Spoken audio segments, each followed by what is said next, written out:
Hello, it's Nikki. Welcome back. I want to talk about agents today. I've had a lot of experience, good and bad, with agents over the years.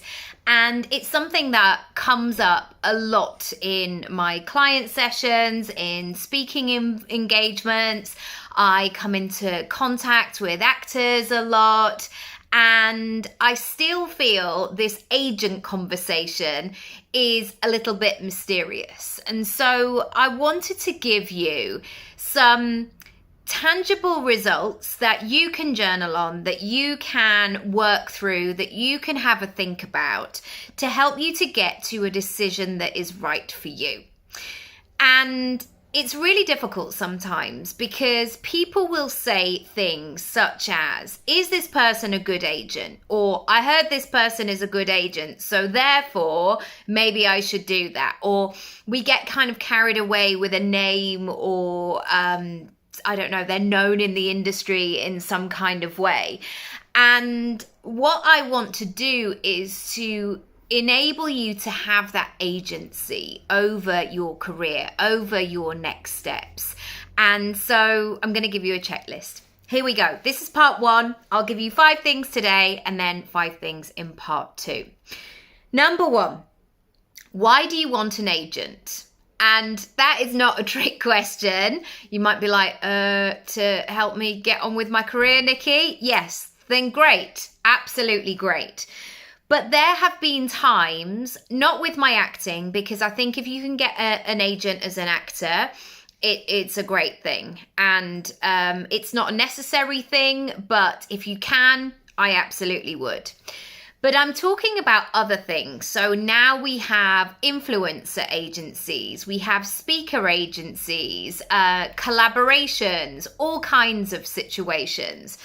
And in some regard, I have felt that maybe I have needed one because it would look better. But actually, for a couple of those circumstances, I didn't, because I ended up doing lots of the work myself and paying somebody else a commission. So I think when you're entering into any kind of relationship, I want you to do the questioning around it of like, why do I want this? Is this the right thing? Or am I just doing it because I think that I should, or that's what people do? And just really come from that place of knowing, that place of integrity. Number 2, I want you to Google them. But I don't just want you to Google their name and be like, yeah, they work for so-and-so. I want you to use that Google space bar thing at the top big time. I want you to go in the image section, in the review section, in the video section. I want you to type their name into a podcast. I want you to basically get as much information about them as a person as you possibly can, and really do their research. So this is not just about their career CV. This is about who they are as a person. How do they have conversations with people? How do they talk about the industry that you're in? How do they treat people in a Q&A situation? Again, all of these things may be very telling, but I want you to pay attention to it all, because we're really looking for healthy, positive relationships here, where there is reciprocity, where there is a sense that you're both working towards the same goal. And I know that many people can turn things on for a meeting and only reveal the sides of themselves that they want to.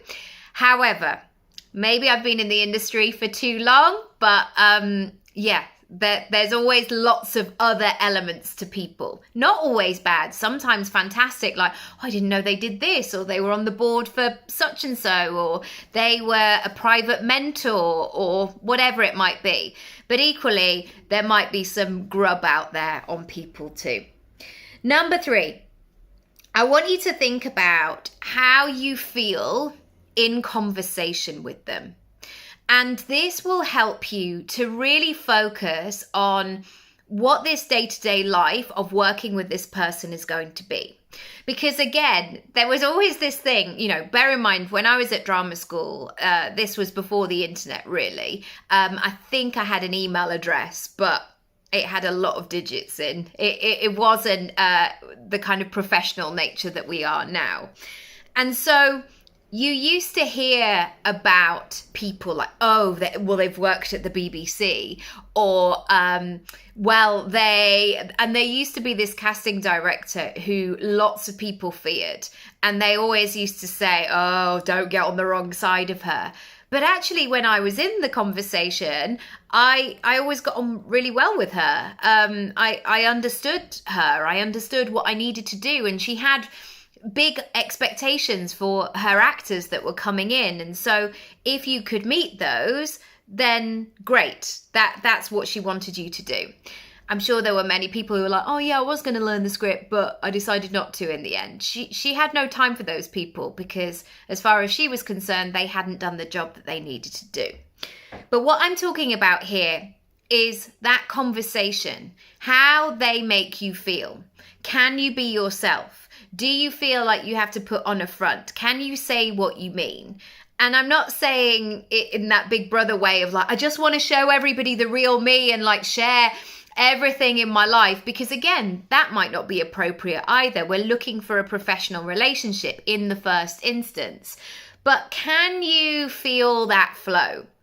And certainly if you're getting the fear about phoning somebody or contacting somebody, then that person is probably not for you.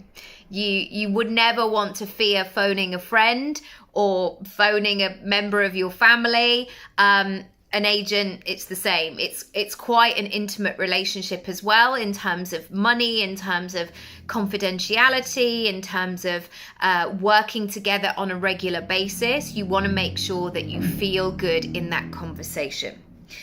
Next, email.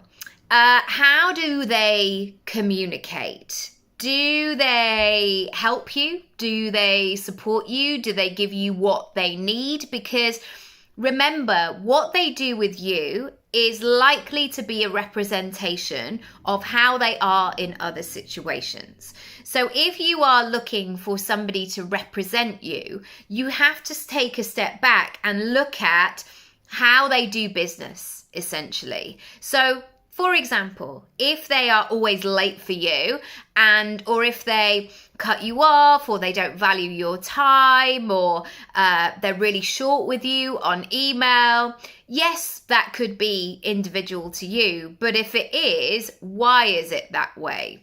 And so I want you to spend some time really noticing if that flow is going, because sometimes, I've got my other phone here, sometimes I just need to go back to my agent at 5 to 6 saying, yeah, all fine, no problem, got the email, confirming. Like, it's as simple as that.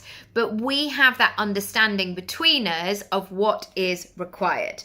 Have I done all of them? One sec. 1, 2, 3, 4, 5. I have. That is the end of part 1. I will see you in part 2.